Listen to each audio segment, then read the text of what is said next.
I now connected my real Android device to my Mac here. And again, this should also work if you have an Android emulator running on Mac.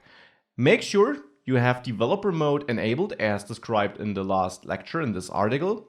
And with that, you can go in the Chrome Developer Tools on your machine to these three dots here, more tools, and then remote devices. And if you click here, this section here at the bottom of your developer tools should open. And there you see all devices which are connected. In my case, that's my real device. But before I switch to it, under settings, you see that I enabled port forwarding. Make sure to check this. This allows you to enter this URL here on the left in your device, so on your device, and be redirected to this URL on your Mac or Windows machine. Because by default, if you would enter localhost 8080 on your real device or the emulator, that would of course refer to the device itself. So we need to set up this redirection to be able to easily and conveniently access our local web project from the device. So with that, if I now click on the OnePlus, you see Chrome is connected to it. You see the Chrome version. And now I could enter a new tab either from the developer tools or I do it directly on the device. So let me quickly do that.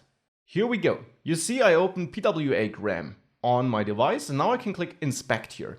And again, this should also work if you're running an emulator. Now the screen you're seeing on the left here actually is the screen on my device. You can see it. My mouse is here and still I can open this side menu because I just tapped on it on my device. So it's connected. The cool thing is the log you see here now also is the console log from my real device. So the service worker was installed there too. Of course, this is a totally different user and browser therefore, and hence it is not related to the service worker installed in my Chrome browser on my Mac. So if I were to push a new version, for example, where I needed to close existing tabs, I just need to do that on a given device to update the service worker on that device. Just wanted to highlight that. So back to this device then, service worker was installed. Let's click on the application tab in the developer tools then. Here you see we got a service worker running on it. And if we check the service worker, we see the code of it. This is actually the code we wrote. Now the cool thing is if you click on manifest here, you can click on add to home screen to trigger this install banner on the local device. So I'll do this. And here you see it. You see the device install banner where I can click add or deny it. Now I'll deny it here and it's gone. This is how we can trigger it manually. Now the cool thing is we can't just test it.